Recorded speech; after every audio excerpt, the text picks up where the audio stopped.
What is going on, guys? It's Dan the Man, aka Daniel's son, with HEROSTONE Media. Say hi, HEROSTONE Media. Greetings and salutations, my dear viewers, and welcome to the Just Saiyan podcast. And you know what? We're just saying. We're just saying here.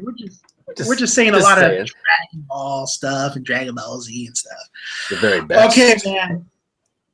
I want to thank everybody who is watching. I want to thank everybody who has watched. So this is our first podcast, a Just Saying podcast, and we have great topics for you guys. And we're going to be talking Dragon Ball Super, Dragon Ball Z, you name it, just everything Dragon Ball, and how we feel about Dragon Ball Super.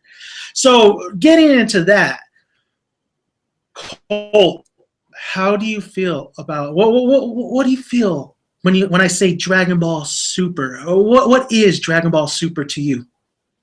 You know, when you say that name, I want to think it's the next step in the series, and in a way, it is. You know, it's as we know, the first two arcs are based on the most recent films, Battle of Gods and Resurrection Earth, respectively, and it's sort of a retelling of them, sort of reimagining in a way, with a little more involvement from Toriyama, I believe, and overall, just like kind of an alternate universe kind of thing. Same story, but different events and a different play-by-play of how it goes down. And so far, you know, it has its good things, but it certainly has its problems, though. I mean, and what do you think is like the most glaring issue overall about it? Like, how do you feel about it, Dan? I feel like if you watch the films and you come into Dragon Ball Super, and it is a retelling of Battle of the Gods, Resurrection of Frieza. Now that we're getting to more episodes in these future episodes, I just feel like it's stuff we've seen before. It's stuff we've seen before, and it just feels like they're overextending it and it's fillerizing it. So there's a lot of problems I have with Super. There is a lot of problems I have with this series, and one of them is the animation. The animation is bad. It's not good. It's bad. Indeed. I always thought that Battle of Gods was like Battle of Gods and Resurrection F. They look good. They're fine-looking films. They carry on the spirit very well, but in certain scenes in Super, it just looks embarrassing. It looks like a bad deviant art drawing. It doesn't look like Dragon Ball at all. It's just terrible quality. Now, you could say it was rushed and all that, but still, it's like you figure for such a famous franchise, they could afford just a little more time, you know, just something, put a little more money into it, you know? Come on, Toei, what's holding you up here, you know? Honestly. Man, lazy. I agree with you. And the fans, even the Japanese fans, were so upset with a particular episode, and that was the first introduction or the first meeting of Goku and Barris when Goku showed him. Episode 5. Yeah, just the animation in that was horrible. Oh, it is, and you know, it's odd because like. It has bad moments, but most of the time with like the filler episodes, like for example, look at episode 2 when Vegeta and the family go over to the amusement park, and like the animation there is good. It looks good. So why is it good in filler, but like terrible in battle scenes? Why? You know, you figure there wouldn't be more emphasis put into the battles, less on the filler? But it's the other way around most of the time. I'll tell you why. Because we need that good animation when Vegeta takes his family on vacation. We need that good animation. Right. We do, and it looks great. It looks fantastic. You know, the first couple episodes look fine. You know, even the Beerus stuff looks good, and then it's like it takes a turn for the worse for the rest of the Battle of Gods arc, and like even like look at Pilaf in certain scenes. He looks like he's done in Flash, for crying out loud. You know, we need Pilaf. You know, Pilaf he was okay. He was okay when he was in the series in the beginning. I'm like, okay, you know, just to bring a little comedy in there. And then there were some episodes that were just super slow. Like when Bulma finally is getting her party set up, they go in that big cruise ship, and Pilaf is there to, you know, throw in that comedy and stuff. But after a while, it's just like, Pilaf, why are you here? Why are you here? You do not need to be here, buddy. True. Yeah, it feels like it was just fan service in many ways, and in other regards, also it's like I never got how, like, you know, in the movie they explain why they're kids, how they wish for youth from Shenron, but oddly enough in Super they never explain that. It's never mentioned in Super, and I find that really weird, you know, because unless you saw Battle of Gods, you're gonna wonder why the hell are they kids now. They never explain it. It's like they forgot about it. Weird. That's a fantastic point, man. Because I think a lot of people who came into Super really did watch Battle of the Gods. Most of them did, I think. Yeah. Yeah, most of them did, and that's the problem with the series. If you've seen Battle of the Gods and you're coming into the series, it's like, okay, this is really the same stuff. They're stretching it out so much. I don't need it to be stretched out. I want to see new material, and that's a problem I have with Super. Yeah, it's just retreading old ground, and not really. It does minor changes, but nothing really major. It just feels like we have been here before, and that's the thing about Super, is that it will always be compared to its movie counterpart. It cannot stand alone as it is right now. It hasn't reached that point yet where it can stand alone as its own chapter. Once we get beyond Frieza, then it can maybe. But right now, it's just retreading old ground, and it's tiring, honestly, as a fan.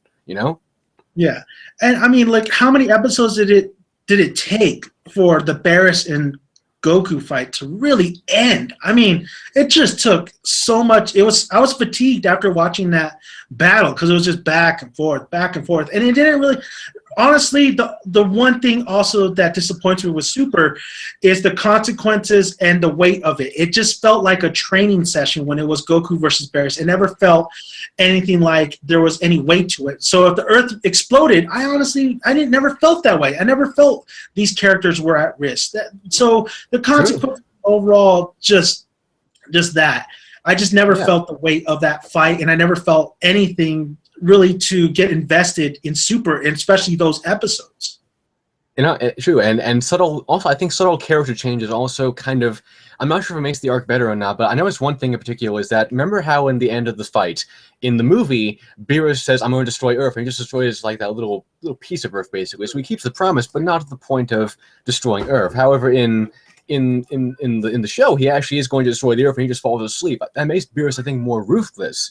But at the same time, does that help his character in a way? Like, he was a bit more fun in the movie. He's a little more standard generic villain. Yeah. With Super, it does have some. I mean, I like Wiz and I like Barris. It has some interesting characters in there. I don't think never felt Barris was the villain when he came in. Even now, I don't feel like Barris is the villain. He's not a villain like Cell. He's not a villain like Frieza. It's more, he's a badass, but I just felt Super does have some characters that I'm intrigued by going into it. So at least Super has that. I do like Wiz a lot. He definitely is the next trainer for Goku and Vegeta. I could see him definitely in these episodes where he's training them. Definitely, and it was certainly a shock to hear that he was more powerful than Beerus, because I like how when Toriyama can do that, he kind of like makes you think one thing, then he just kind of pulls the rug out from under that and shows you kind of what's really going on. That's moments like that keep the show going for me in a way. Just these knowing more about this world and this many layers, even if it doesn't always make sense in a way, of course how. Gods like Beerus and Whis were never mentioned before now because Toriyama had not thought of them. They're never mentioned in like the Other World Tournament saga and all of that. But even if it doesn't really add up, it's still it adds to the world, and learning more about it. And now we're going into multiverse theory. That alone, it adds depth to the whole universe. So I can appreciate that at least, even if it is. But like you said, though, it is slow, and I agree with you about the battle with Goku. It took so long, and it was. The one in the movie was very short. It was pretty tight. It was condensed. It was they packed a lot into a little bit of time. Here it was the opposite. It was dragged out. It was long. It was boring. And you can only watch Goku get back up so many times before you just want it to end and get on with it. There was no story. It was just punches. And it's boring when it's just punches. There needs to be weights behind them, like you said. Couldn't be more of that though. Yeah, totally agree. Totally agree. Like it just. The one problem, I guess, there's a lot of problems with Super. There's a lot of problems I feel that Super has. One of them too was like, oh my god, like I feel like I'm watching a cooking show because mostly every single episode has to do with them eating, needing more food. Oh, we need to make Bears happy, so give them food. What, you never heard of macaroni? Well, here's macaroni and cheese. It's crafts. It's awesome. I felt like I'm watching a freaking cooking show, bro. That's good. That's a good point there, actually. Yeah, yeah. And I think the movie carried the tension of what Beerus was going to do more in a way. Like, but even I think it's because they had less time, so they didn't draw it out as much. But that said, though, watching Vegeta trying to bend over backwards so much to please Beerus, that is really funny to me. Anyway, like when he dove into the ocean, took out that giant squid, tore off a tentacle, and just started making calamari. That was funny stuff. You know, it's fun to see Vegeta compromise like that. You know, because we never seen that before, really. I thought I in think a million years I would never see that before. No. I can see Vegeta fans really not liking that part of it, but I thought it was fine. You know, it's funny stuff. And here's the thing, though, Super's definitely trying to be a more lighthearted show than DBZ was. You know, DBZ was definitely the mature point of the franchise. This is a bit more. It's a bit more what Toriyama likes in his work more. It's a bit more Dragon Ball-esque in a way. You know, more fun, less serious. I appreciate that at least. I like that point, Colt, because the tone is so much different than Dragon Ball Z. I definitely feel like sometimes when I'm watching this, I'm watching like a kid show. You know, I'm kind of like watching the watered down Pokemon series or Yu-Gi-Oh at that point. Not hating on them. I just feel, you know, I feel like I'm in my adolescence watching this, and I'm not taking it as seriously. And the tone, I feel like this series, that tone and what it's given me, I feel, and the humor, like with Vegeta, because Vegeta would have never done that in Dragon Ball Z. Never would have done it. He would have just tried to fight Beerus head on. You know, he never would have done that. He would die trying. He would just never do that. So I feel like this series is somewhat of a cash grab. And I don't know if you feel the same way, but I feel like this is definitely like the George Lucas of series, where it's kind of a good point. They feel like, you know what? Oh, Dragon, we need to bring this back. The movies are selling out like quick. They're breaking records. Let's give them a series. Let's not think too much about it.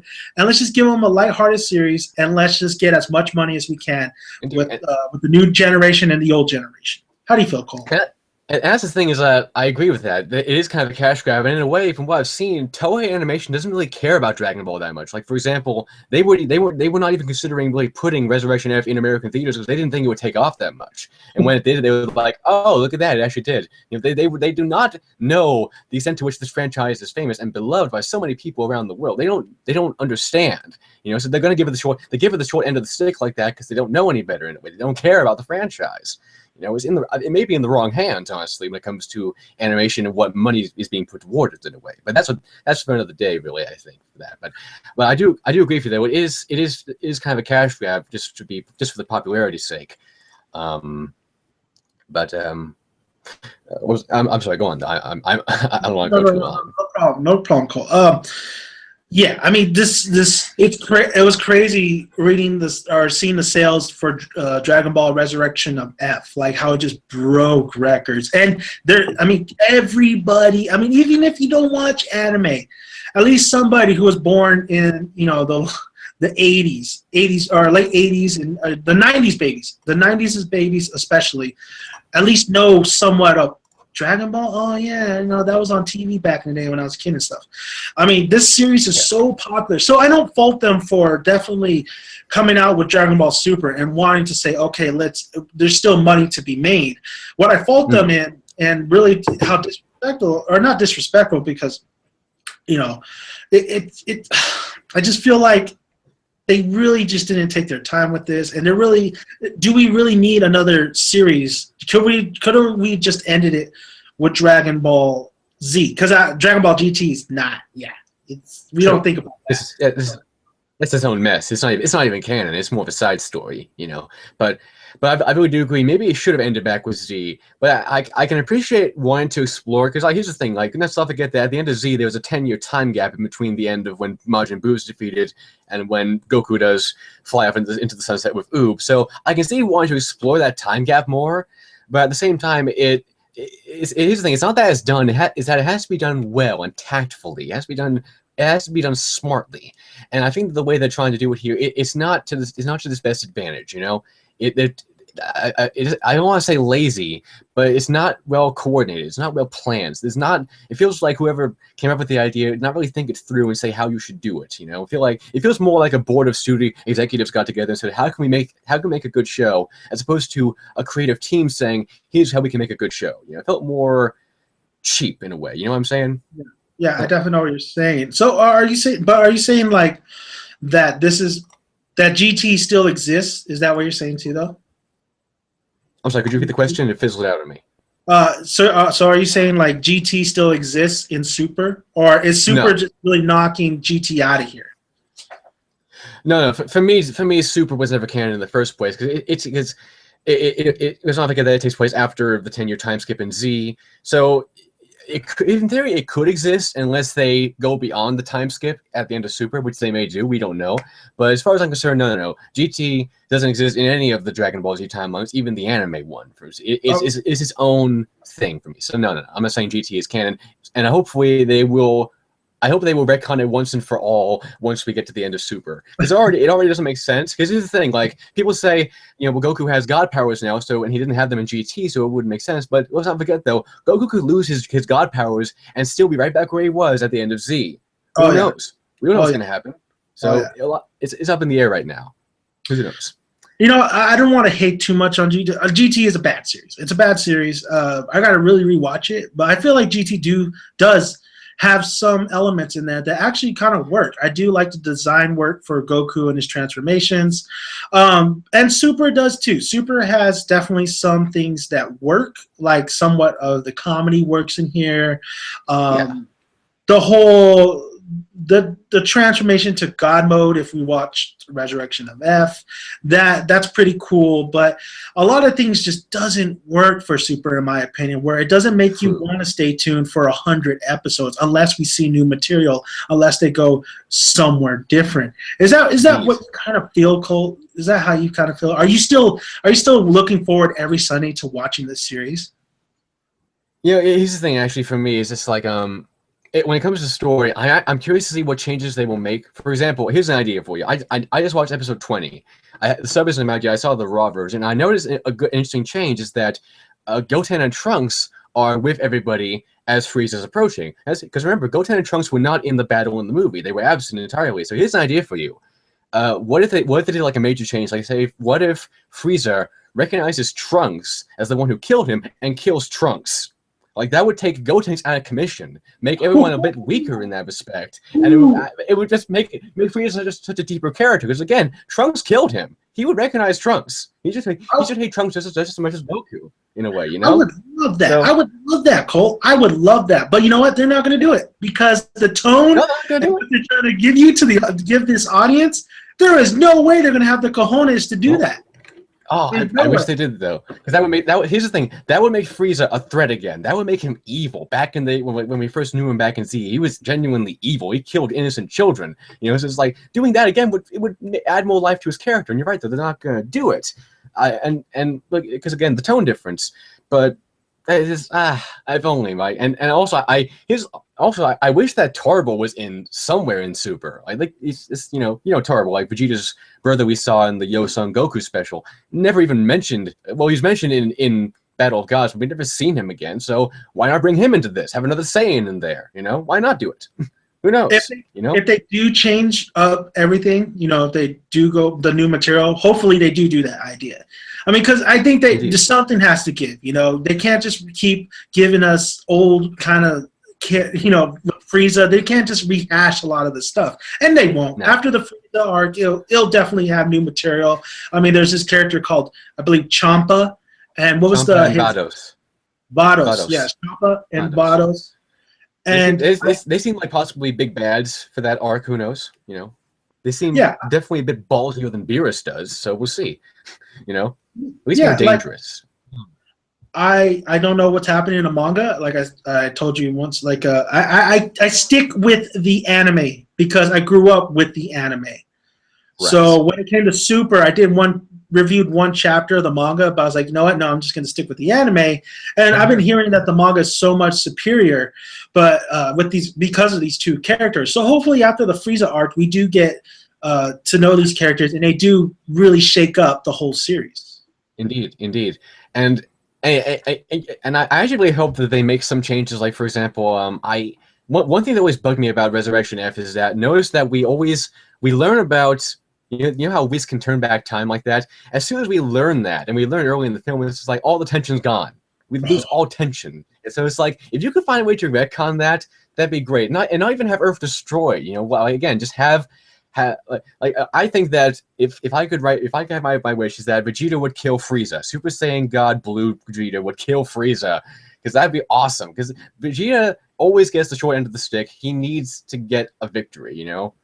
He's never brought down a major villain before. He needs to do that. So it's like that'd be a great vindication. But I don't think Toriyama really likes Vegeta that much as a character. He likes Goku a lot more. So it probably is. That's not going to happen. But I don't know. You know, it's just it's really hard to pin down. You know what Super needs, because it needs so much new to put life back into it. You know. I don't know. And so going from that. So this begs I think we need to jump into this next topic. We got to compare Super, the animated series, because we've already had Beerus and Goku's fight. We're going into Resurrection of F, Frieza. Let's compare the anime and how they did basically Beerus and Goku, and now they're going to do Frieza with the films themselves. We have Battle of the Gods. We have Resurrections of Frieza. So Battle of the Gods compared to anime, what do you feel? What are the likes or dislikes about that? Here's the thing: is that I think in most regards, the movie version is superior. The pacing is better in the movie. I would dare say the animation is definitely better in the movie. But there are moments that I do like. Here's the thing: is that I don't think that Super can really add much to the core story, but it adds certain things I do like some of the filler and just certain other elements like a change of environment here and there and all that. But overall, I think that I can put it like simply, like the movie was better on most regards, but occasionally the anime would give us a couple of moments or a line here and there that I think added more to it. So it's less like it's the anime has a little supplement here and there, but I go movie all the way. With Battle of Gods, how do you feel about that?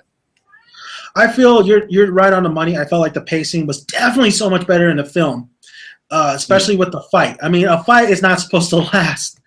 Even though Dragon Ball Z actually did it, they were able to make these fights last a very long time, and you very interested in it. I felt like they just dropped the ball with Beerus and Goku in the animation. I mean, the last where I really kind of cared about it was probably the final 2 episodes, where I was like, you know what, that was pretty good. Those final 2 episodes of this fight was actually pretty good. With Battle of the Gods, it was very fast paced. The animation, of course, looked great. Very. There wasn't no filler moments. So, of course, the film, I believe, is going to be better. And from the film, the animation team was like, how do we stretch this out? We have 100 episodes. So I do think overall the film is definitely more superior than the actual animation, the TV anime version of Beerus versus Goku, or that whole arc. Right. But indeed, I am in definitely different opinion when it's going to come to Resurrection of Frieza. Because I got something to say about Resurrection of Frieza. I wasn't a fan of that film at all. Really? I was not. I felt like it definitely was just. It was nothing. There was nothing there. I mean, yes, we get the God mode transformation mixed with Saiyan and God mode, but honestly, that film, if you watch it, it's just like, what was the whole? Okay, I'm watching these two pretty much. Frieza was not a threat. That was the main problem. Frieza was not a threat. He was not a threat in that movie. There was no reason to really worry about anybody or the consequences. Like you said, Wiz turned back time. That moment alone just went like, what was the whole point of me watching this damn movie if they don't do it? If they don't give me any consequences, they don't give me any weight to it. That film was just that film really felt like a cash grab to me. That film really felt like there was nothing to take away from it. There was nothing memorable of it compared to, let's say, History of Trunks that had everything. That had everything in that film. I mean, wow. I mean, when you put it like that, when you compare it to like History of Trunks, I mean, I was like, yeah, you're right. You're right. And And especially, like, I think it's disappointing considering how Frieza is such a beloved villain, not just amongst the Dragon Ball fandom, but amongst the anime community as a whole. Like, Frieza is one of those great villains, one of the greatest villains of all time, and to see his comeback be so lackluster, it's really sad, you know, because there will never be another chance at this. You had one chance to do this, you know, you had one job to do, and you messed it up big time. So, I mean, it's sad to see. We'll probably never see Frieza again after this, because what's the point, you know? Yes.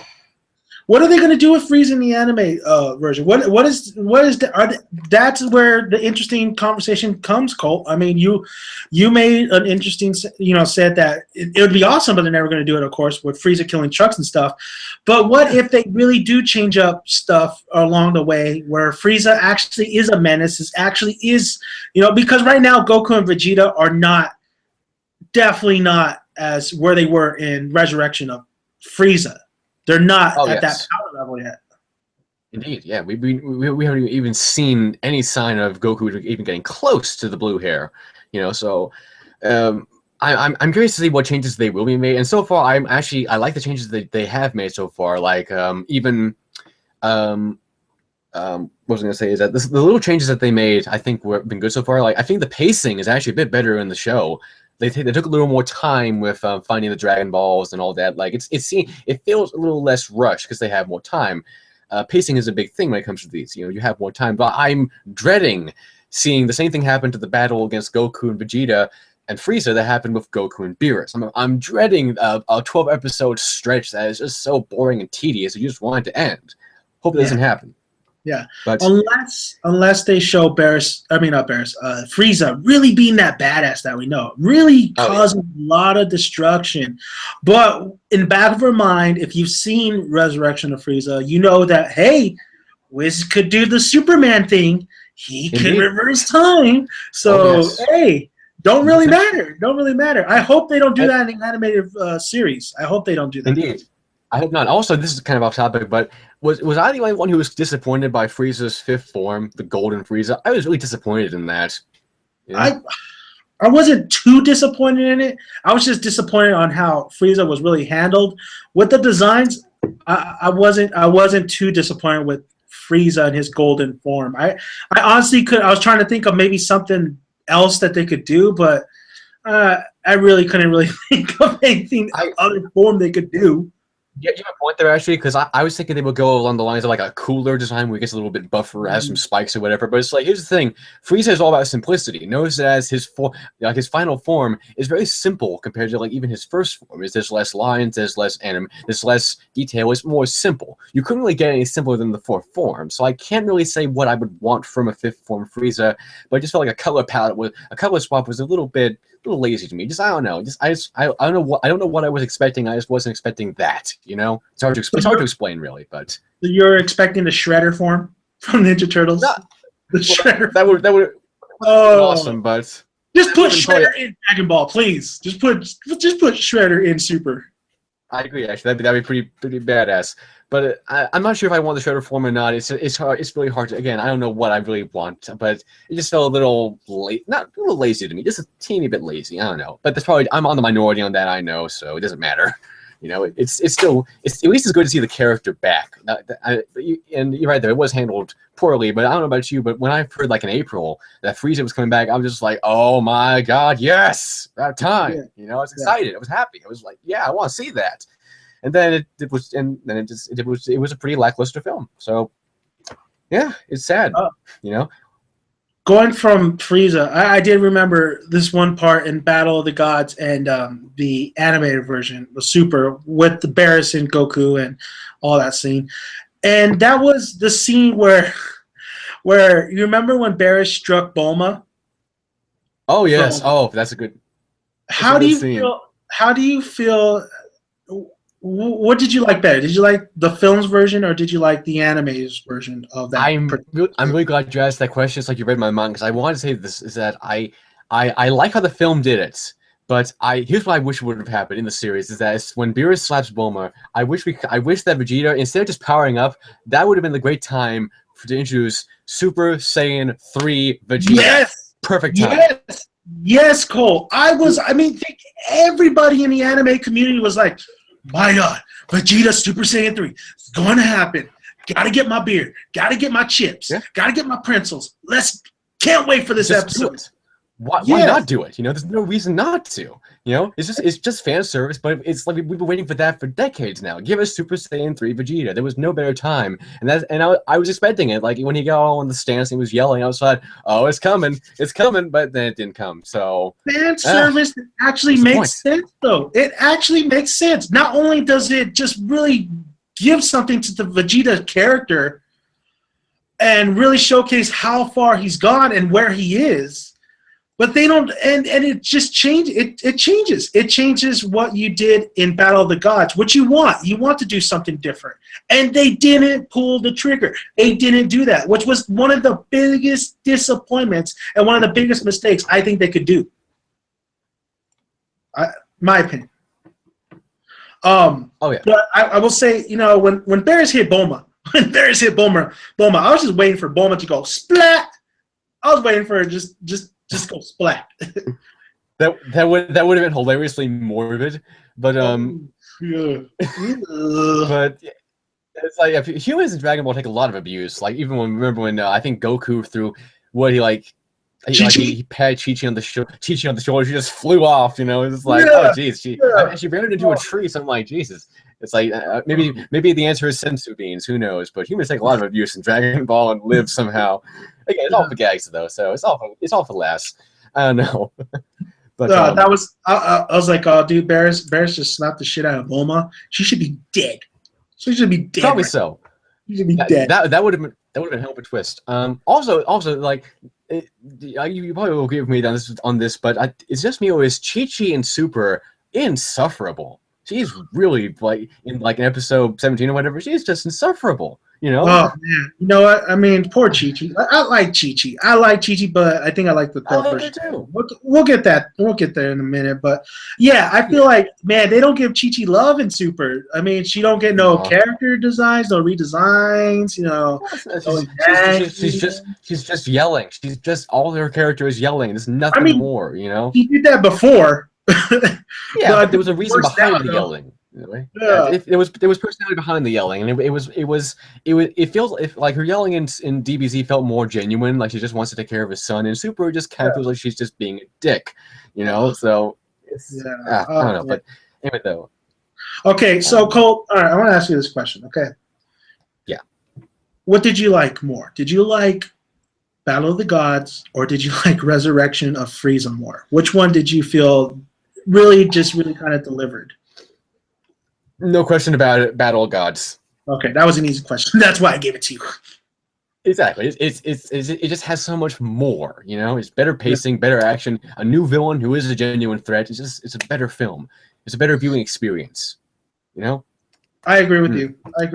I think Battle of the Gods definitely wins by a landslide. I think there's some people out there that disagree, and that's fine. That's fine if you disagree. Yeah, they can have their opinions by all means. It's not that they have different opinions. It's just how they express them. You know, we don't want trolls. We want honest discussion. You know, so like leave down in the comments below which one you prefer. You know, discuss it out, hash it out. Let's get a conversation going. And I know we're seeing a lot of problems with Dragon Ball Super. But there is a lot of good things, and that's going to lead us to our next topic, and the pros and cons of Dragon Ball Super, Colt. What do you feel are the pros of Dragon Ball Super? Because we've been saying a lot of cons, but there is some good stuff about Super. Indeed, and I think the number one good about Super is that it is that simply time. It has more time than a movie does, and that can be a good thing or a bad thing. In battles, it's obviously a bad thing, but the filler moments we see with Vegeta and all of that, they add so much character and almost a new level of character to these people we've known for quite a while now, but it has a new side to them. Like example, when we see just like episode 2 is just Vegeta and his family at an amusement park. Oh, I believe it was. It's like, and that's filler. That's filler in the absolute. That's what filler is. But it's kind of like what you said about when we see the Goku's family in the Cell games of the birthday party. It's filler, but it adds so much character. It's filler that is needed and good filler in a way. So and even when we see episode, what was it, 16 or so, when Vegeta's really trying to convince Whis to let him train. It's like, and we see him like, really, it just like cracking the egg scene. That was hilarious. Like moments like that are really, they're great scenes, and I think they're needed, and they add so much character to these characters. You know, if it sounds redundant, but it's time, and that can be a good thing or a bad thing. But I think it's when they use it right, they do it really right, to me at least. So that's why, and certain other changes too. But I think overall, what the opportunity they have to do a little more here and there, a little more time here and there, I think that's a big thing about Super. What do you think? I totally agree, man. I mean, watching Vegeta, there is some things I really don't like about what they're doing with Vegeta, but there is some, like, the family time. I like to see that. I like to see Vegeta, you know, he's still hard-headed. He's still like, I'm not enjoying myself, but I'm really enjoying myself inside. Like, I like that. I want to see the, you know, Bulma, Trunks, and Vegeta all together, because I think we do need to get really attached to Vegeta even more when we know that he has a family to take care of. So I do like that. I do agree with you on Vegeta's part. And then some of the comedy does work with Vegeta, because we never would have thought that he would do some of the things he does just to train. Indeed. But that's it. I kind of miss the bingo scene from the Battle of Gods film when he was singing. Like, to me, that was one of the funniest scenes of the entire franchise. You know, just bingo. You know, just trying his best to just keep distract Beerus. You know, and I think there were too many moments like that in Super, but in Battle of Gods there were less of them, and I think it had a little more weight to it. But yeah, I agree. The Vegeta stuff in the filler is definitely for me the biggest pro of Super. I think the less, like, you're right, like, less of those moments definitely has more of a punch, more of an impact. And that's what I'm getting at. I think the pros in this series is that when they don't do way too much and obvious of it, the comedy could work. It actually brings me back to Dragon Ball. It actually kind of works sometimes. Pilaf, there has been a couple. There's been a couple where I laughed with Pilaf. And, of course, particular scenes with Goku, Vegeta. So the comedy, I think, does work if it's not used a lot, if it's used very little, very subtle, and I think that's the strength of Dragon Ball Super when they're trying to accomplish that. But the problem also is they use too much of that comedy. They overdo it. But if they just hold it back and make it subtle, the comedy works in this series. And it takes me back to Dragon Ball. Exactly. I couldn't agree more. And that leads us actually into the next topic of like, out of all the moments we've seen in Super that were not in the movies, like, what is your all-time favorite Super exclusive moment so far? If I had to pick one, it's always in my head. I just love this moment. It was I said it in my review. It is probably the best. If anything, watching Super for that one particular moment, it's not the Bears versus Goku fight. It's not Vegeta doing his shenanigans. It's not Wiz. It's all that. It's when Goku, when Hercule, he has to fight this. I think it was like an alien. The aliens touched down onto Earth, and then he's like, "Oh shit, man, these guys are strong." And it's not Hercule, Mr. Satan. I'm Mr. Satan. And then Goku's there with his tractor. Goes to her, Mr. Satan's like, "Oh yeah, the tractor ain't working again." And Mr. Satan's like, "Oh, listen, Goku, I need you to fight me, and I need you to punch me. Don't punch me too hard." And then like, Goku sees Chi-Chi and stuff, and then Goku's like, "Oh, I need you. Look, okay, Mr. Satan, I need you to hit me. I need you to punch me." And Mr. Satan's like, What are you talking about?" And Mr. Satan hits Goku. Goku goes flying over the crowd, and you don't see him. Goes back, gets his tractor. Picks up the tractor and does the same flying motion just out of that arena. It's that beautiful. Was hands down made me bust out laughing. I thought that was like one of the best comedy / moments in Dragon Ball. I was like, oh my, just the way how it was executed, the way Goku looked when he went flying, like he got hit with a rocket of a punch from Mr. Satan. Just funny, classic. I loved it. I thought that particular joke was just, it nailed it. It made me laugh. I was like, what? I was not expecting that. I was expecting it, but I wasn't expecting as good as that. Oh man. Yeah. Couldn't agree more. That was an amazing scene. Hercule really does shine when it comes to comedy. He's awesome. So, oh man. Your if you had to choose one moment what would it be? What would it be so far from Super that you take away from? Probably, you know what? It's really tough because I love that moment too. I love the egg cracking scene from that episode. But I think when it comes down to it, it's in episode 2, that little montage. It's that one shot of the Vegeta's family riding the train. You know, Trunks is having a good time, Bulma's having a good time, and Vegeta's just like, you know, he's just clearly not. He's trying not to enjoy it, but like that one shot is just like that one shot adds so much character to that whole family. It's just like they did it all just one shot, 2 seconds, no dialogue. They was just wonderful character development in that one shot. So that's kind of what it is to me, and I like it because it's subtle. But a close second, like a really close second, is that scene, and probably third is the egg cracking scene. I love the tension in that scene. You know, it's just they're all amazing. Yeah. So, oh man, those particular scenes were great, man. I mean, there is some good scenes in Dragon Ball Super, and it's interesting how the Japanese actors and actresses are able to present this and really put their all into it. So that leads me to my next question: dub versus sub. How do you feel about basically the watching Super sub instead of dub? Do you think it's a little bit? Do you prefer dub a little bit better, or you liking sub a little bit more, or how do you feel about overall that? You know, it's really a toss-up because it really is like apples and oranges. They all have the good sides. But having seen, like, so when it came to, like, Super was the first bit of Dragon Ball I ever saw subbed, besides a couple moments here and there. And hearing Goku's Japanese voice is really odd, since he is played by, I believe, a, like, 80-year-old woman at this point. It's just very bizarre to hear coming out of that mouth. I'm used to Sean Schemmel, of course. But that said, though, the performances are good, though. They're very seasoned voice actors, so they do a good job.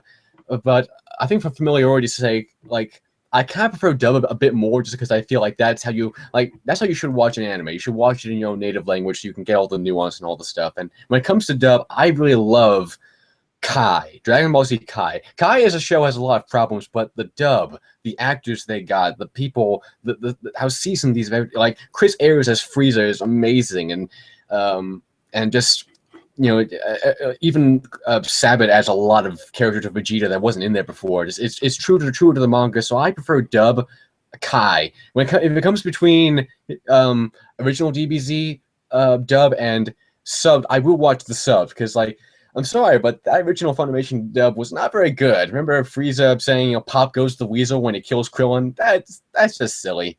You know, it's too silly for me personally. So I kind of. I don't know. That's interesting points, man. That's solid points. You know, that's a great opinion. Thank you. How do you feel? I agree with Goku's voice, his Japanese voice actress, because Goku in the sub of Super really sounds like Gohan, and I think Goten too. Like they all sound so much alike. But I would go dub because I just feel like there's a lot of anime out there. There's a lot of anime out there. Of course, we all, anime community, whoever, we've all seen a lot of anime. And we know that most of the time, sub is superior. We know most of the time that happens because, you know, it's the Japanese animation. And it fits well with with the actor. They made that for them. But when it came to Dragon Ball, and I know I've seen Kai, but I would always prefer the Funimation for some reason.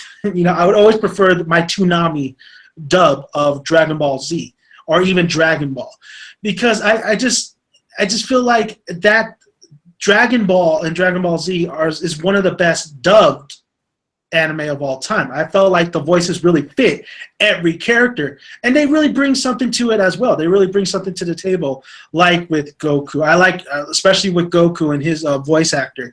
He really just makes me appreciate Goku's character more which I noticed in Super, where Goku dub, really, he's more kind of kind-hearted and he has more of a logic. It's not just fight, leave my family, this and that. No, it's not that. It's true, and sub, when I was watching Super, it was kind of crazy because it was like, okay, Chi-Chi, stay here with the kids. I'm gone for like, I don't know how long, but I'm out here. I'm out of here. Wiz, wait. I'm gone. Let's go, Wiz. Let's go train. Like, And then even with the fight with Barris, I will say though I was a little bit wrong. I thought Goku wasn't think of anything else but fighting when he was fighting with Barris, but it looked like he did have a plan. But I think if you dub that version, you get a little bit something different with that fight with Barris and Goku, because you get a different kind of feel with Goku. You get a different kind of a little bit different kind of character when compared to dub and sub. And I think that's why I cater to the dub a little bit more. I agree. It's a very well put argument. I think. Well done. You know what? Speaking of that, indeed. Speaking of Goku, I mean Goku this, Goku that. I mean Goku is the main protagonist. Goku. We followed Goku since he was a kid. But how about that Vegeta? I mean, doesn't Vegeta need love too? So I think we need to really talk about from beginning and how they first met, and now they're here in Super. We need to talk about Goku and Vegeta. We need to talk about how we feel right now with Super happening, Goku and Vegeta. And if Vegeta should take some of the protagonist kind of load and really should take some of the hero kind of load, even though he's never been kind of like that. But he's a Z fighter. And he's one of the most popular characters. So why shouldn't Vegeta get some more love like Goku? I know Goku is awesome. I know he's the main protagonist, but Vegeta he's paid his dues, and I think we do need to see Vegeta. So let's compare these two. What do you think? What do you feel when you think about Goku and Vegeta, Cole? What I think of Goku and Vegeta is I think Goku is a very simple character in more ways than one. He's not very bright. He's really all heart. I think that's the thing about Goku. He's a big heart. He doesn't always think quite logically sometimes. Like when he gave Cell that sensu bean, like for example, that was not very logical. It was sporting, but not very logical. Goku thinks of his heart. Vegeta is more of a head thinker. I think Vegeta is definitely smarter between the two. He's got the bronze to back it up, but. Vegeta, I think, he's a more logical character in a way. He will think. He will analyze things. He will rush in blindly sometimes, and sometimes. Let's say that. He rushes. He rushes in without that. When he rushes in, he doesn't really think too much. That's true. But yeah, you're right, Cole. You're right. Goku. I mean, but I guess the problem with Goku is they both have overconfidence. But with Goku, overconfidence is going to get you killed. That's true. Almost killed everybody. So many times. Yeah. I mean, just overall, I think, Goku, he's a great protagonist. Yes, he's definitely, you do get attached to Goku. You want to get stronger. You want him to win the fight. Indeed. With Vegeta, he is that underdog that you absolutely love, that you want him to be neck and neck with Goku. You want him to turn Super Saiyan 3 because you want to see his evolution. You want to see him surpass that. You want to see him reach his goal. And what was interesting with Super is when Goku turns to, the God mode Goku, when they did that Saiyan chant and stuff, it's kind of it has to be Goku. It's always going to be Goku. But I would, in the back of your mind, you're like, I would have loved to see Vegeta take on that God mode. I agree, and I really hope that when we see the fight in the Frieza arc, I hope that Vegeta goes Super Saiyan God, Super Saiyan first. I want to see him be the first to activate that power because he was in training longer. Let's not forget, and I think he's more driven towards it. So it'd be really great if he was the first Super Saiyan blue hair in the show. Yeah, most definitely. Yeah, he was the first one to train with Wiz. He's been training for a while. But it's kind of funny because Goku's right there again with him. And Goku's always going to be right there and surpassing him. It's always going to be that way. It is. I would love for this. I would love for this series and everything to end with actually them evenly powered. Yeah. I don't know how. I agree. That'd be a great way. That'd be a great way to end it. I think just to have them be on even playing fields, and maybe I think ending of Super is a different topic altogether. How Super should end, but I also feel that Vegeta. Here's the thing: Goku has heart. Vegeta has pride. And as we've seen, Vegeta's pride can be a horrible ass thing to when he let Cell reach perfection. He did it out of pure pride and ego. So it's like they both have their flaws, but they're both really good heroes. And I agree with you. I agree with you about Vegeta. Is I like Vegeta a bit more than Goku because I think Vegeta has more to overcome. He has more to prove in a way. He's got a better struggle, I think. Goku's struggle is just getting stronger. Vegeta actually has a constant goal as just taunting him all the time. He wants to surpass Kakarot, you know? So Yeah. you feel for that. You relate to that. So I kind of like Vegeta more personally. How do you feel about that? Which one do you prefer as a character? Oh, for hands down, it has to be Vegeta. Like, I used to love Goku, and I still love Goku. That's my boy Goku. Goku's still good. I agree. Yeah, most definitely. Goku was such a lighthearted anime protagonist. I mean, we've seen that throughout. We've seen a lot of different anime. Let's say Naruto and even One Piece just get influenced by that character Goku. I mean, Goku is a legacy. But with Vegeta, as I got older, you feel for this guy. This guy is every single thing that's in his way. Not only is he overcoming it, but he's struggling to overcome it, and he's constantly trying to, like you said, catch up to Kakarot. And he has history. I mean, watching his people all get wiped out. Yeah. And then him knowing that, listen, I want to make my people proud. I want to make the Saiyans proud. And this guy took it away from me. Like, you feel for that guy. You feel like it's like saying, LeBron James is the greatest NBA, the best NBA player right now. Of course, you're going to want to say, you know what, I'm the best NBA player right now. I think I'm as good as that guy. So that's every single time, everything, everything like in life. It could be work, it could be whatever. You relate to that. That's why you can relate to Vegeta, because you see this person, and it's just more of like everybody thinks this person is great and they don't believe in me. But I could, if I really work hard, I could be just as good as that person. So that's where you just really relate to Vegeta, and that's why you really root for Vegeta. And I mean, I think hands down, Vegeta is probably the better character, or the more to prove, the more goals, the more interesting than Goku at this certain point where we're at. Very well said. And also is that I like how they touch a little bit of that in Resurrection F. I mean, remember how Frieza says to Vegeta, "Your threats are as empty as your title. All hail Vegeta, Prince of No One." It's like they have such a good history with these villains, especially Frieza, and that's why I really want Vegeta to kill Frieza in the end, because he deserves that kill. Frieza ruined his life. He needs that one. He needs to get over that. So I was like, that'd be awesome. So I hope if they could do one thing differently from the movies, Vegeta should get the kill, I think. And I think a lot of people is agreeing with you, Cole. I think a lot definitely are agreeing with you. I mean, I would say that line is pretty dope. I like that line from Resurrection. That is one of the dopest lines right there. That's good.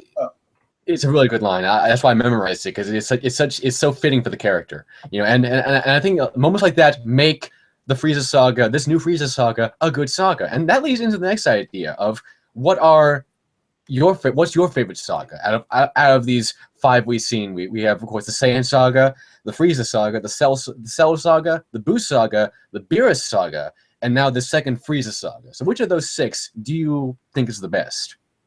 Now, I mean, great, fantastic sagas. There's a lot of them offer a lot of things. Yes, every one of them has their good points. Definitely. Most definitely. There's moments in each of those that actually really just you could think of and say, yeah, that was a badass moment. But whole saga, most definitely, whole saga though. I mean, it's a hard one. And the longest time, I would say Frieza Saga, because Frieza Saga is the first introduction of, the Super Saiyan, Goku. And then overall, we do learn a little bit more about the Saiyans, and we have this epic adventure. And then, Piccolo coming to Namek and all this stuff. But what I mostly enjoyed and what I was mostly invested, and what I remember the most, and what I talked about every time when I was in school, in elementary, I said, did you see that episode? Oh my God, what's going to happen next? Like, the most excited was the Cell Saga. The Cell Saga.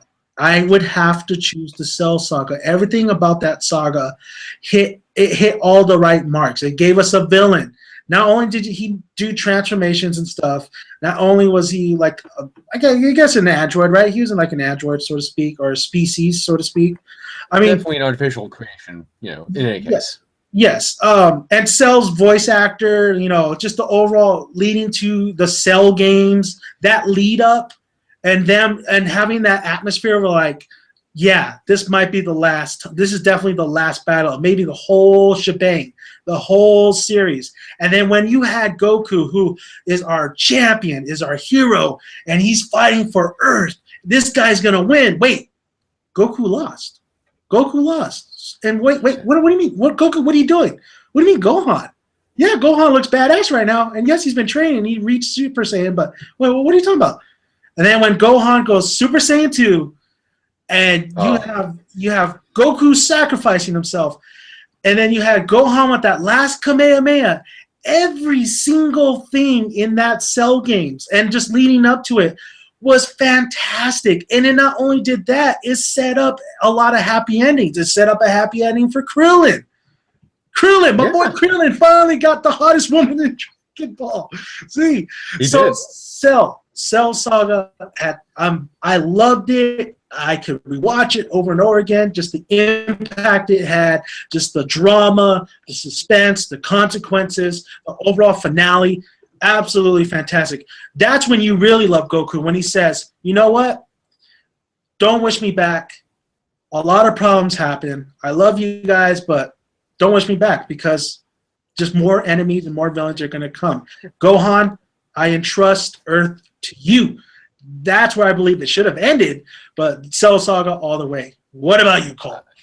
You know what? You really kind of you stole my thunder, man. I was going to say the same thing because that perfect Cell Saga, especially with the rise of the Cell games, that was just a wonderful story arc. And not only that, but you also forgot a major part of the Cell Saga, which was the introduction of Future Trunks and that character. An amazing character. An amazing character. Nonetheless, I left it for you, buddy. You talk about Trunks. You talk about that Trunks.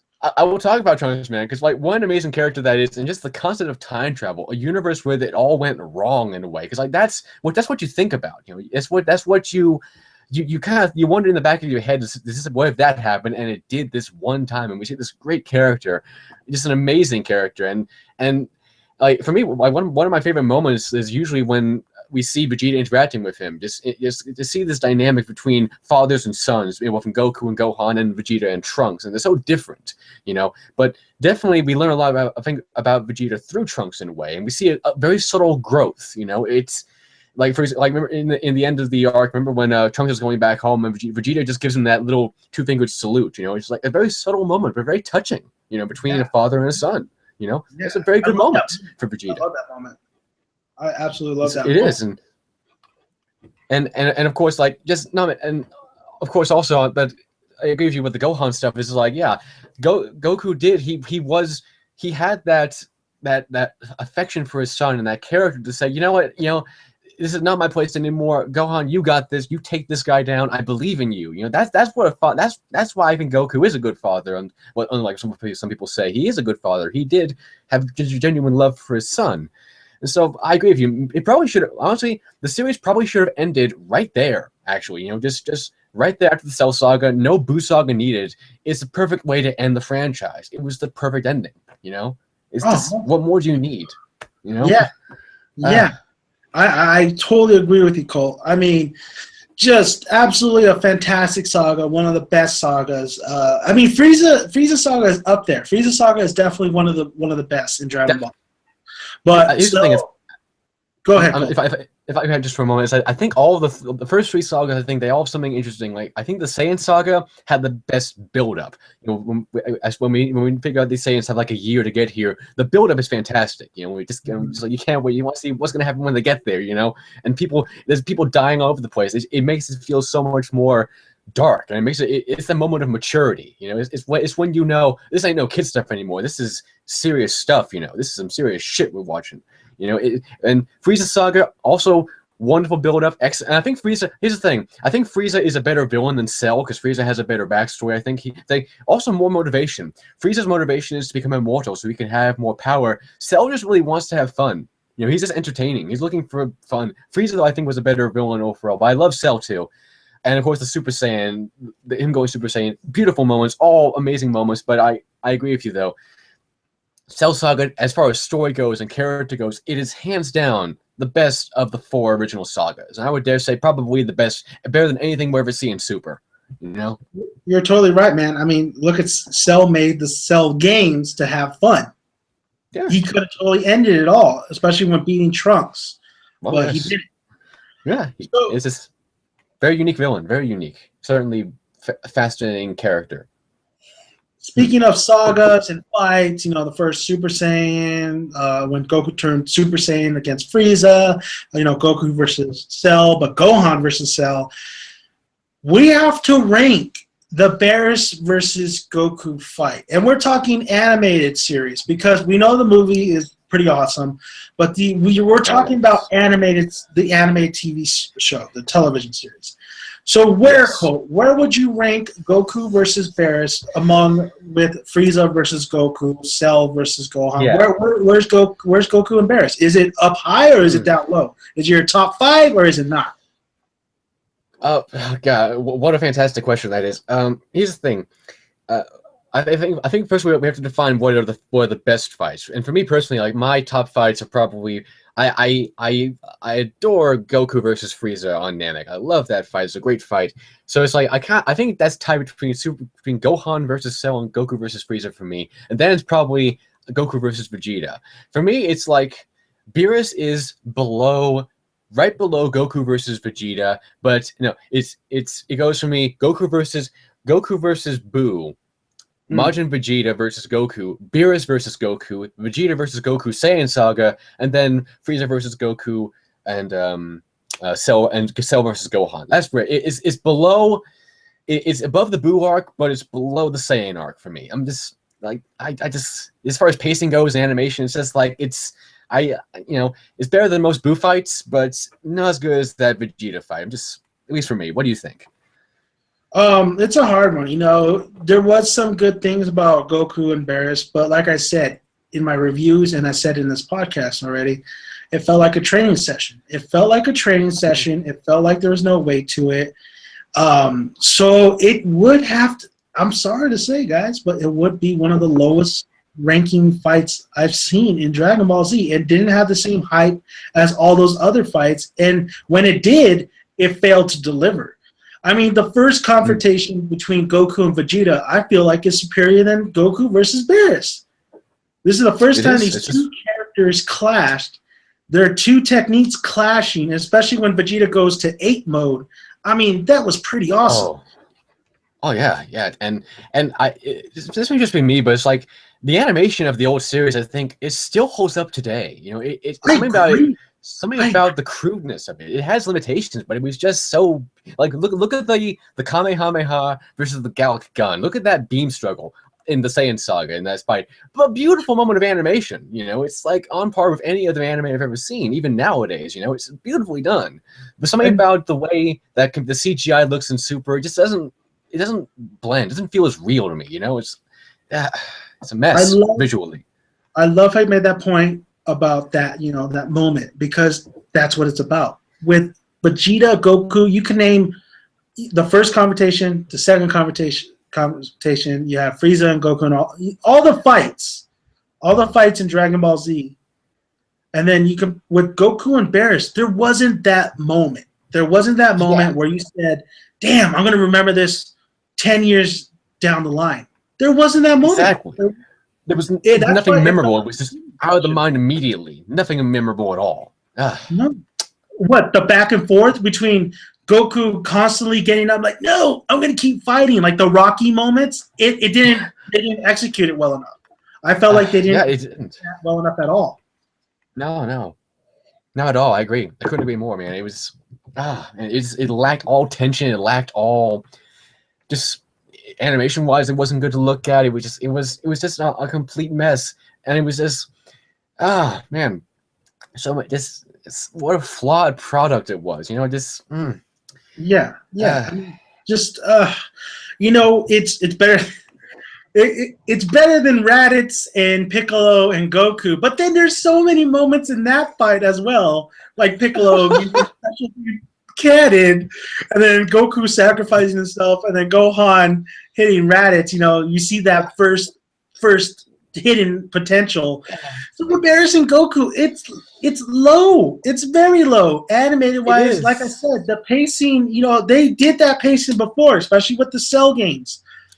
But they didn't execute it well. And that's the problem with Goku versus Beerus. No moments, pacing, overall execution, and animation wasn't as great as even Dragon Ball Z's the old series. Indeed. It's I couldn't say it more, man. That's just definitely how you gotta put it there. But and even just the transformations alone, just like even you could say a lot of people don't like Super Saiyan God because they say it's rather lazy. It's just like a hair change and all that. And I kind of get that. Like, see, Super Saiyan 4 was more of a unique transformation, but that like I think that brings us into the idea of like what are some of the best transformations as a whole in the entire show, not just Saiyan transformations, but Frieza transformations, Cell transformations. Like what how do you like and comparing that to now with Super Saiyan God, Super Saiyan and Golden Frieza? It's like do you feel like they're running out of ideas for new transformations in a way? What do you think? Oh, yeah, and I think they're overdoing the transformations. I think God mode and the gods and stuff, that should be it. That should be it. There should be no reason to go beyond God mode. What are they going to go beyond God mode? What is that? Zeus mode? What? Same thing. Jesus mode. Go in Jesus mode. Jesus mode. Baby Jesus mode. Like, they need to stop because beforehand, Dragon Ball was mostly martial arts technique.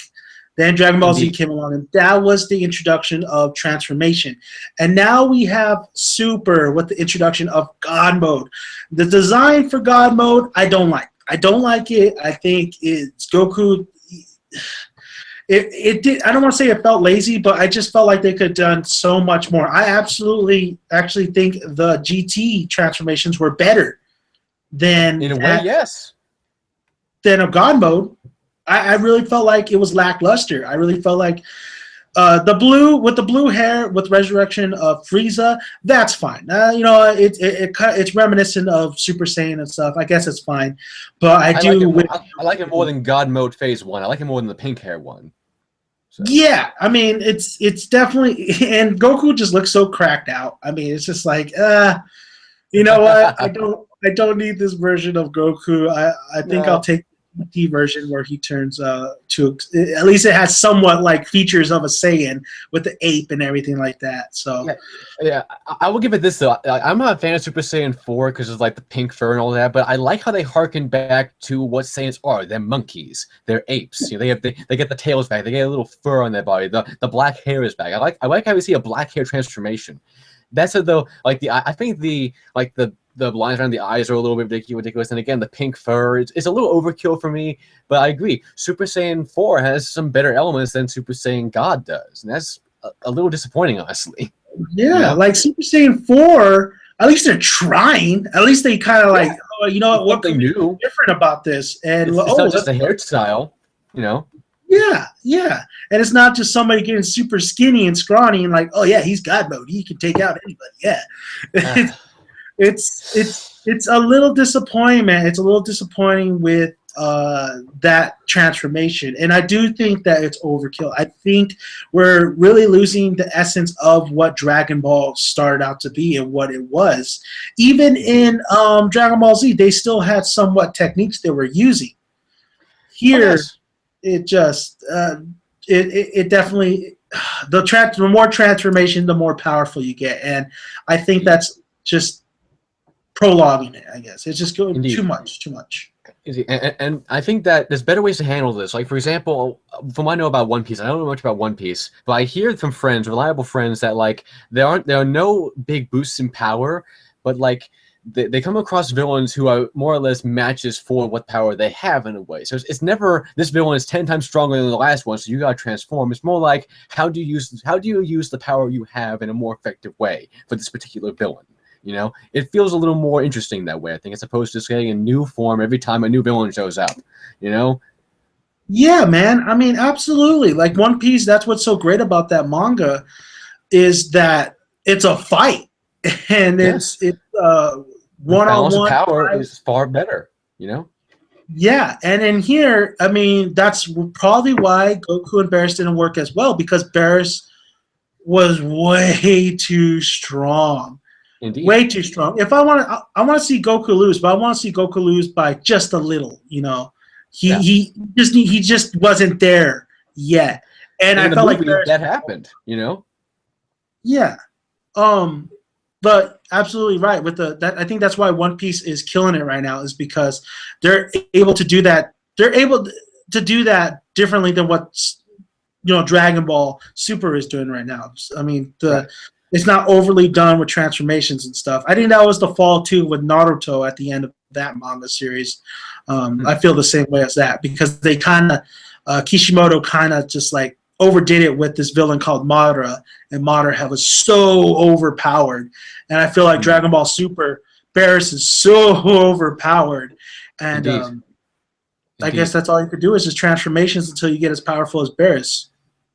And they wrote themselves into a corner with this. I would dare say that Toriyama did it because it's just because here's the thing also as Saiyans get more and more powerful and you're right, there has to be a cap at some point as to how powerful Saiyan can possibly get.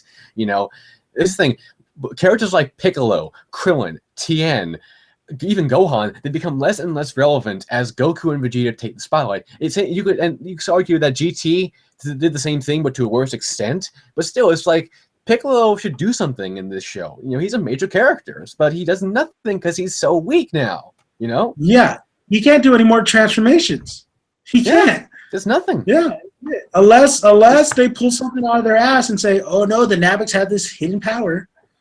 Yeah, even I wouldn't want that. It's just like I'll give credit to like the Radish stuff. It's like at least it was a legitimate fight, and there was people like even the weakest among them, like Krillin and Gohan, they could do something against this villain. You know, and it's like I feel like that the Z Fighters are pretty much gone by now. There's no point to them anymore existing. What can they do? You know, there's nothing.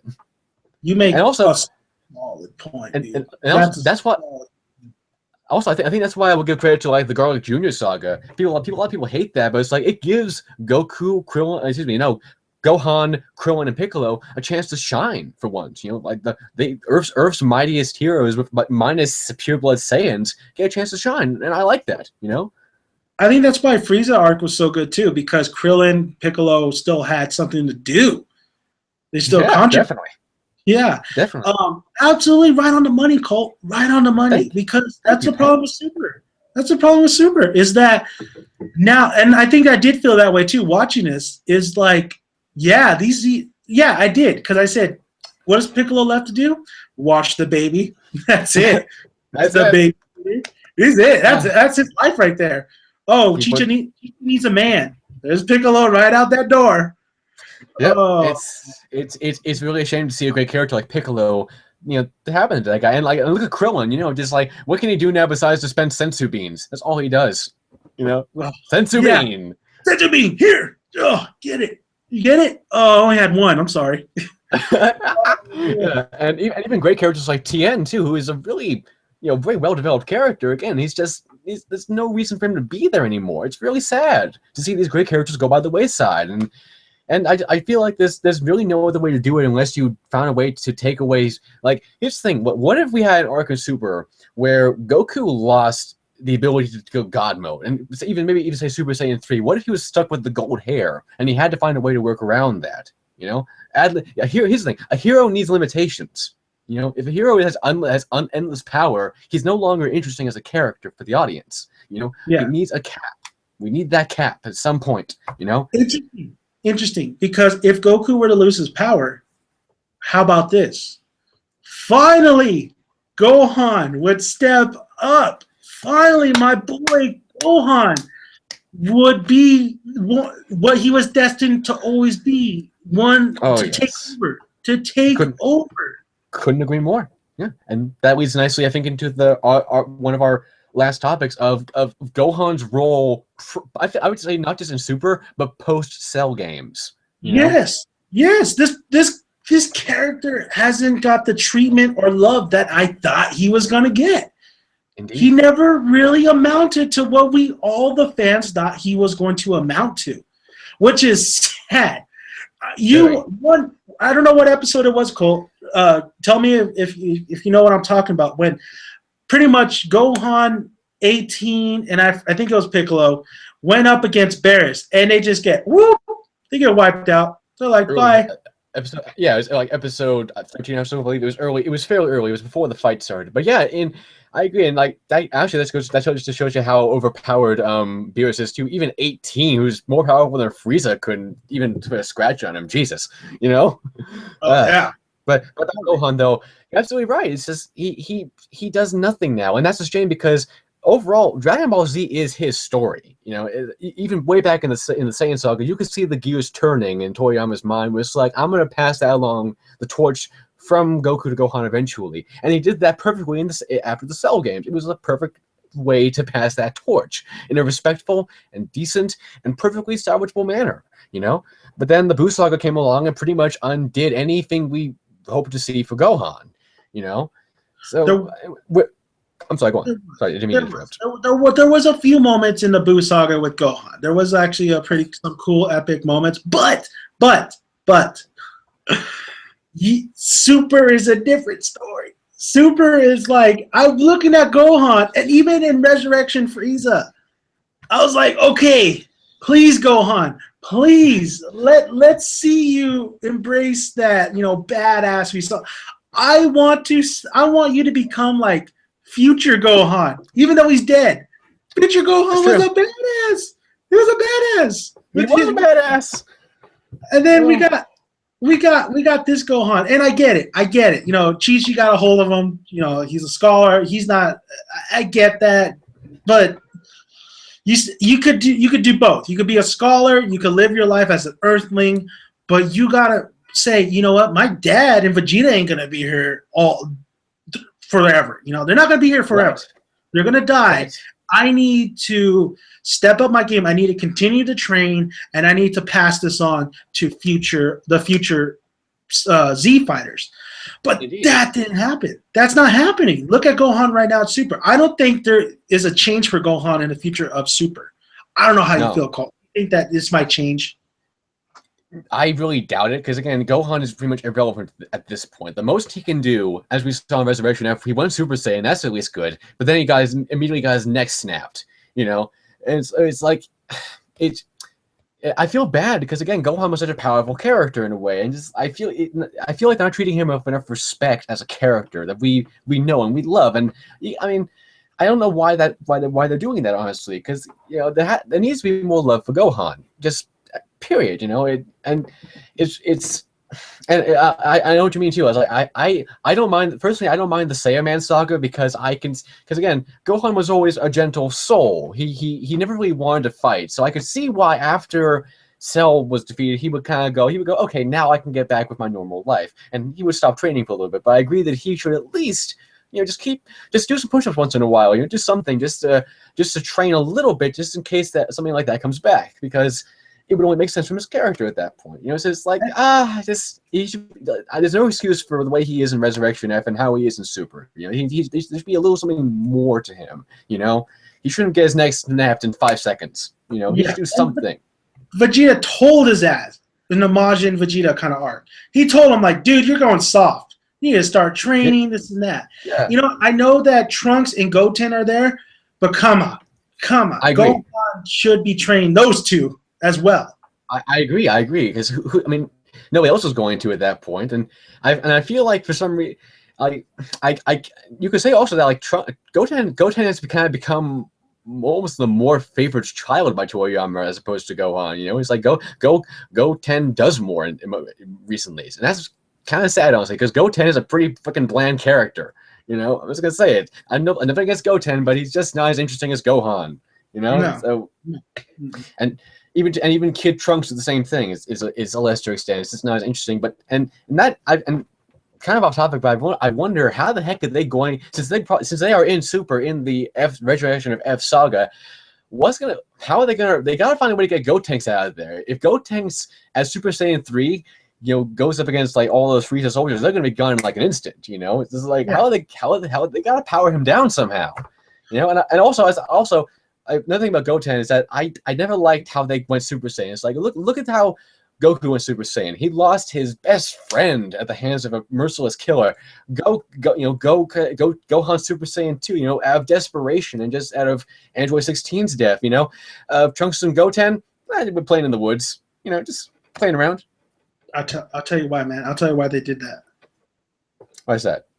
They did that so they could have enough Saiyans to make Goku a god. Possibly I'm just saying. That's why he did that. Just say, I wouldn't be surprised, honestly. Oh man, I actually do plan to review each Dragon Ball arc on my channel eventually at some point, and I got a lot of problems with that Buu saga. Oh, I tell you, there's a lot to dig into. There's a lot of fat there. But what's funny? I think the Buu saga is not as bad as the Super saga so far, or the Super series so far. No, it's not. It's not. Buu. This may sound crazy, but I dare say that even Fat Buu is kind of well, not Fat Buu. I would say Kid Buu is a better villain than Beerus is. I'm just going to say it. As far as character goes, purely, and the fights, Kid Buu is kind of leaps and bounds better, at least for me. You know what? That's because I don't even really think Beerus is really a villain at this point. He's just not. Nah. He's not the villain we want. He's anti-hero at best, though lukewarm at that. I feel like Beerus is just doing his job. He has such a straight plan. His job, but he's a dick. He's a dick about it. He is. So, and I love that about him too. I'm sorry. Yeah.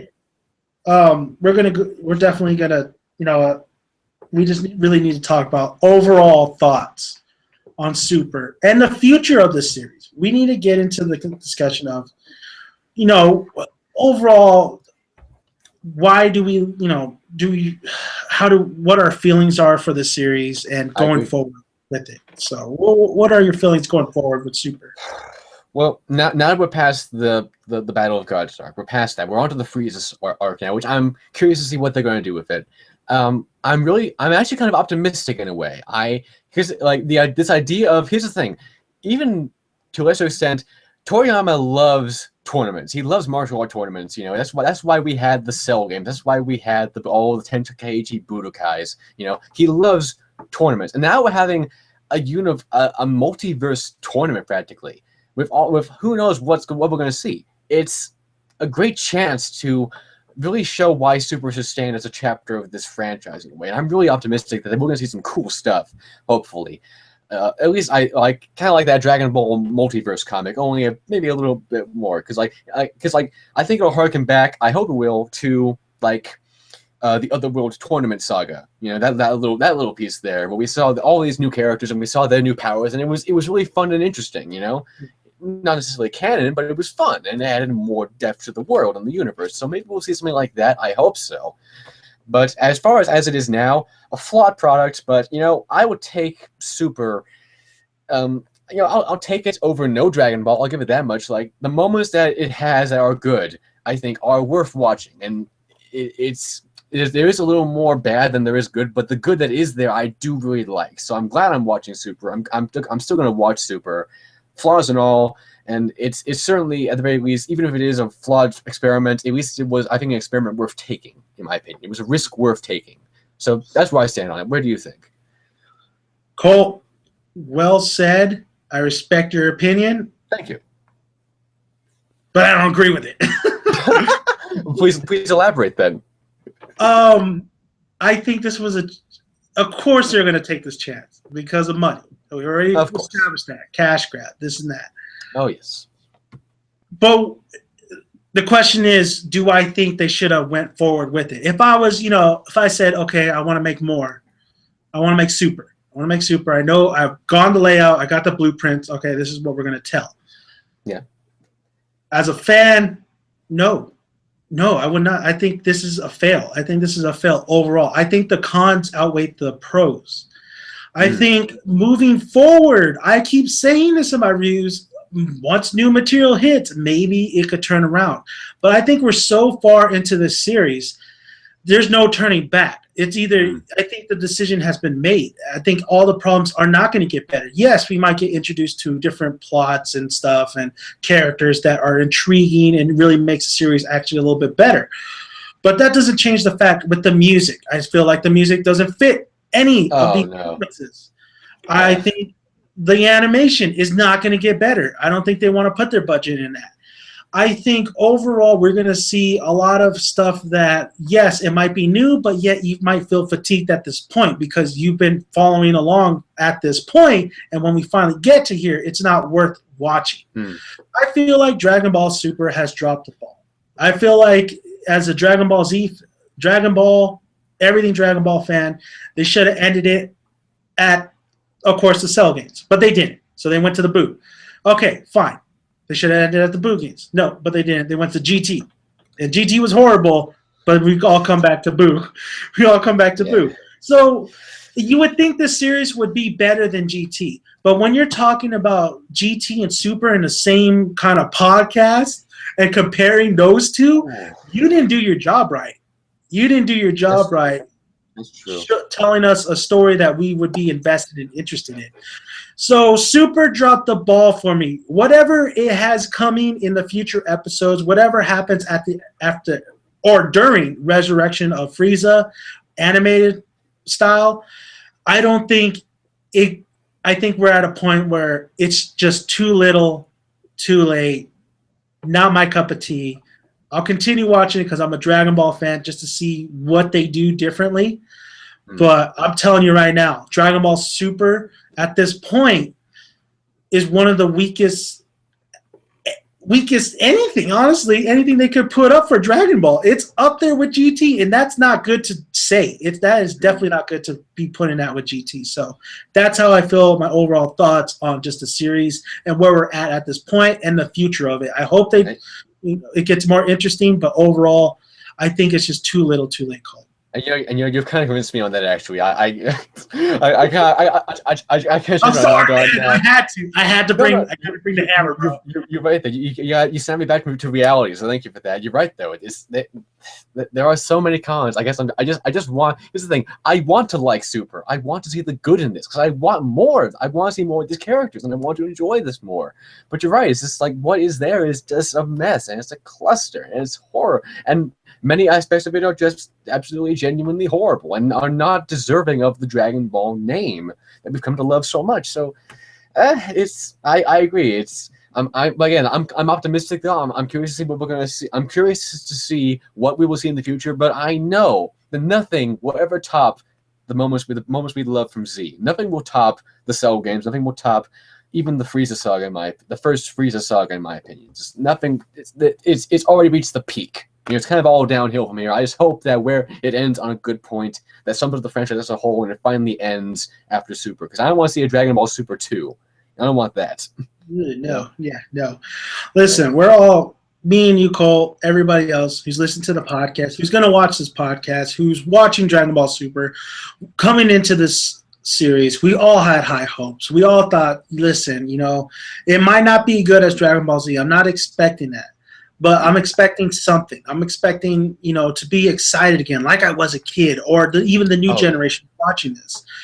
Oh, yeah. So, I mean, whatever happens with Super, if it just ends in a terrible note, and it sucks because it's canon, it doesn't matter. As long as we have Dragon Ball Z, as long as we're still fond of Dragon Ball, and as long as, we're still fans. We're still fans, even come worst, come best. It doesn't really matter. I think you could just really just pop in those sagas, those Cell sagas, those Boo sagas, those Frieza sagas, and you could always say, at least I have these. At least I have these. At least I have these memories. And they still hold up today, honestly. They're still good. Dragon Ball Z is still a good anime. It's over 20 years old. I don't think the same will be said for Super, though. I don't think you're going to see people going back and visiting Super again. You know, it's not. I don't think it's going to happen. Maybe the later parts, but as it is right now, no. It doesn't hold. It does not hold a candle to its predecessors. Both predecessors, both Z and Dragon Ball. It just doesn't hold a candle to them, in my opinion. You're right. Absolutely right, Colt. And after that, I think that's it, buddy. I think, man, what a great discussion of everything Dragon Ball Super especially. I mean, we really need to talk about this series because this series, I agree. You know, this is for the new generation too. This is new for the new generation. Indeed. So. Indeed. Yeah, I agree. You know, so I mean that was a really great. I'm sorry. Go on. I'm sorry. I want to thank you, Colt, for just joining me. You know, talking. I mean, you are the biggest Dragon Ball Z fan as well, or everything Dragon Ball as well. So I said, you know what, I had to do a podcast with this guy right here, HEROSTONE Media. Thank you, man. It was a blast coming on the show, and I really appreciate it. I hope we can do it again maybe next week or in a couple weeks from now. Talk about something more. Who knows? Maybe perhaps we could discuss. You know, when the Frieza saga ends, we could do a whole podcast on that. Who knows? Just talk about what we liked, what we didn't like. I'm looking forward to it. A little taste, Colt. Should we give them a little taste of what we're planning a little bit? I mean, we're planning a little bit of Earth, Wind, and Fire. Talking Avatar. Yeah. I think Avatar. I think we can talk to Avatar. And at some point, I also want to do Fooly Cooly at some point as well. Gotta do that. We definitely need to. We need to do a Fooly Cooly. We need to do a lot more anime series because Dragon Ball Z is one of the greatest animes of all time. But is it the best? That is definitely the question. So, thank you, Colt. HEROSTONE Media. Go check out his channel. I'll have the link below in the description box. So go subscribe, please. This guy makes amazing videos. His videos are awesome. He has Frieza versus Goku edited, and it made me even appreciate more of that fight. So not quite yet. I'm actually still working on that, but I will post a link somewhere to the prototype version. It's almost done, but I'm tweaking that a little bit. So hopefully that version will be up soon. But I got a lot of stuff on the way, so I'd appreciate it if you guys check it out. I'm sorry there's not much on there right now, but I'm working my ass off trying to perfect my techniques and all that to make it the best possible product for all you guys out there. So I mean, just thank you for making me your patience. And I just broke 500 subs. So I guess I'm on the right track. Who knows? That's a milestone. So I'm trying to get there, man. I'm trying to get there. Oh yeah, we're gonna get there. Everybody who's watching, believe me, this what I saw was really, really great. I was just watching, like, yeah, wow. I'm just appreciating this. I'm appreciating this fight so much right now. So yes, Cole, we're getting there, man. We're getting there. We're getting to subs, views. We just gotta keep working and working. So slowly but surely changing history for the better. Yes. Yes. History of Trunks. Thank you guys for listening. Thank you for watching. Check out all my other videos as well. Check out Colt's, all his videos. Like I said, HEROSTONE Media. Don't forget that. Go to the link. Definitely subscribe to Dan because Dan is indeed the man. I can speak from experience. He is. So subscribe. You better subscribe. There's no reason not to. Better do it, man. Yeah. I think you guys want more podcasts, right? So please subscribe so we can do more podcasts. Subscribe, all that stuff. It's free. Why not do it? Yeah, you don't have to pay anything. Just do it. I mean, I'll even bring lemonade to you. Just please do it.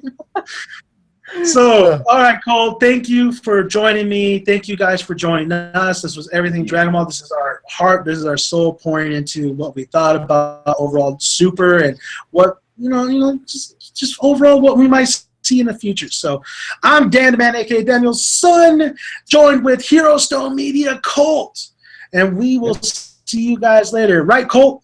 Indeed. And remember, we're just saying.